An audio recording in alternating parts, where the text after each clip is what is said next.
Hello all, எல்லாருக்கும் வணக்கம். இன்றைக்கி நம்ம பார்க்க போகிறது வந்து லெமன் ரைஸ் எப்படி பண்ணுறதுன்னு பார்க்குறோம். விட்டமின் சி ரிச்சான ஒரு சாதம் குயிக்காக எப்படி பண்ணுறதுன்னு பார்க்கலாம். இது வந்து 300 கிராம் அளவு அரிசிக்கு நான் சொல்லியிருக்கேன். ஃபஸ்ட்டு வந்து ஒரு பாத்திரத்தை ஸ்டவ்வில் வச்சுட்டு ஸ்டவ் ஆன் பண்ணிவிட்டு சூடானதுக்கப்புறம் 3 டேபிள் ஸ்பூன் அளவுக்கு எண்ணெய் விட்டுடலாம். நல்லெண்ணெய் வந்து இதுக்கு பர்ஃபெக்டாக இருக்கும். அரை டீஸ்பூன் கடுகு வெடித்ததுக்கப்புறமா உளுத்தம்பருப்பு அரை டீஸ்பூன் போட்டுக்கோங்க. அதுக்கப்புறம் வந்து சீரகம் 1/4 டீஸ்பூன், நிலக்கடலை வந்து ஒரு 1/4 கப் அளவுக்கு சேர்த்துக்கோங்க.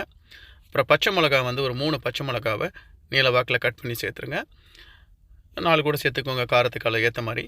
அதுக்கப்புறம் வந்து கருவேப்பிலை கொஞ்சம் சேர்த்துட்டு இதை நல்லா வந்து வறுக்கலாம். இது அப்படின்னா உங்களுக்கு வந்து நிலக்கடலை வந்து நல்லா நிறம் மாறுற டைம் வரைக்கும் நல்லா நீங்கள் வந்து வதக்கலாம்.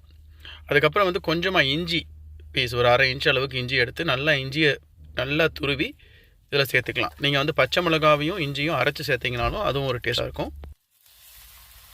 அவ்வளோதான். இது மெயினான பொருட்கள்லாம் இப்போ நம்ம வதக்கினதுக்கப்புறமா லோ ஹீட்டில் வச்சுக்கோங்க. சிம்மில் வச்சுட்டு இப்போ 300 கிராம் அளவுக்கு வந்து 3 டேபிள் ஸ்பூன் அளவுக்கு எலுமிச்சம்பழ சாறு சேர்த்துடலாம்.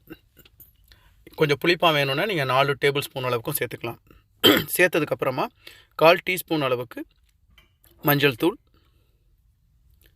அதுக்கப்புறம் வந்து சால்ட்டு உங்களுக்கு தேவையான அளவுக்கு சேர்த்துக்கலாம். நான் வந்து 2 டீஸ்பூன் அளவுக்கு சால்ட்டு சேர்த்துட்டு நல்லா மிக்ஸ் பண்ணி விட்டுடலாம்.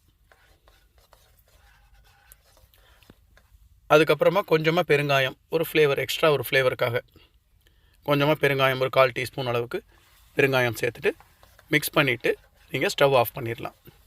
இல்லை அப்படின்னா நீங்கள் ஸ்டவ் ஆஃப் பண்ணதுக்கப்புறம் கூட லெமன் ஜூஸ் சேர்த்துக்கலாம். அதுக்கு முன்னாடி நீங்கள் வந்து மஞ்சத்தூளையும் உப்பையும் சேர்த்துக்கலாம். அதாவது லெமன் ஜூஸ் வந்து ரொம்ப நேரம் கொதிக்கக்கூடாது, அதுதான் மெயின். அதுக்கப்புறம் நம்ம ஆல்ரெடி வடித்து வச்சுருந்த ரைஸை வந்து தட்டில் போட்டு உலர வச்சுருந்தீங்கன்னா நல்லா தனித்தனியாக இருக்கும். அதை வந்து இந்த எலுமிச்சம்பழ சாறு கூட சேர்த்துட்டு நல்லா மிக்ஸ் பண்ணி நம்ம லெமன் ரைஸ் சர்வ் பண்ண வேண்டியதாங்க. குயிக்கான ரெசிபி.